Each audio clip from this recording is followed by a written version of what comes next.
इकरा चौधरी। धन्यवाद अध्यक्ष महोदया। आज हमारे राष्ट्रगीत के 150 वर्ष पूरे होने पर हो रही महत्वपूर्ण चर्चा में गर्व के साथ एक भारतीय होने के नाते मैं अपने विचार रखना चाहती हूँ। सदन में इतिहास को तोड़ मरोड़ कर पेश करके फिर से मुस्लिम तुष्टीकरण के नाम पर भारतीय मुसलमानों को कटघरे में खड़े करने की कोशिश की जा रही है।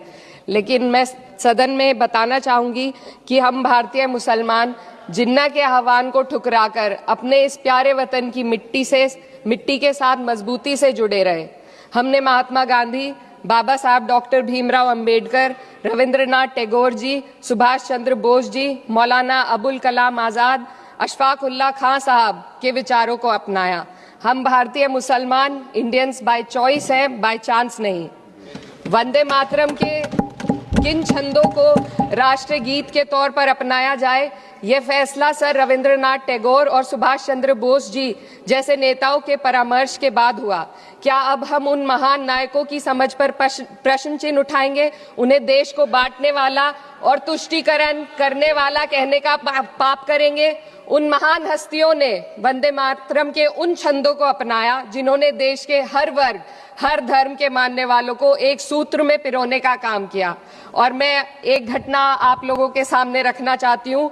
वर्ष 1998 में उत्तर प्रदेश सरकार के मंत्री रविंदर शुक्ला जी ने स्कूलों में राष्ट्रगीत को गाना अनिवार्य कर दिया था। लेकिन तब के तत्कालीन प्रधानमंत्री अटल बिहारी वाजपेयी जी ने, जो उस समय लखनऊ के दौरे पर थे, उत्तर प्रदेश सरकार के इस फैसले पर नाराजगी जताई और यूपी सरकार ने राष्ट्रगीत को अनिवार्य करने वाले मंत्री को बर्खास्त कर दिया था। अब मैं सत्ता पक्ष से सवाल करना चाहूंगी।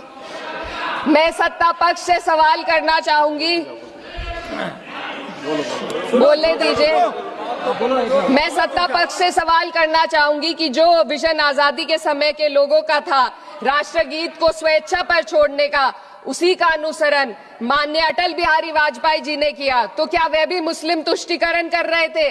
जी नहीं, अटल बिहारी वाजपेयी जी राजधर्म निभा रहे थे। देश में सब धर्मों को एक साथ लाना, सबके जज्बात का एहसास करना ही सबसे बड़ा राष्ट्रवाद है। माननीय अध्यक्ष महोदया, आज हमें वंदे मातरम के असली भाव को समझना जरूरी है। यह गीत तो देश के जल, जंगल, जमीन, हरियाली और निर्मल हवा की वंदना को समर्पित है। यह भारत की जन जन की मंगल कामना करता है कि भारत का हर नागरिक स्वस्थ रहे, सुरक्षित रहे और सम्मान के साथ जी सके। सुजलाम सुफलाम का अर्थ है, सुनिए, ऐसा देश जहां स्वच्छ और पर्याप्त जल हो, जहां नदियां जिंदा हो, बहती हो, जीवन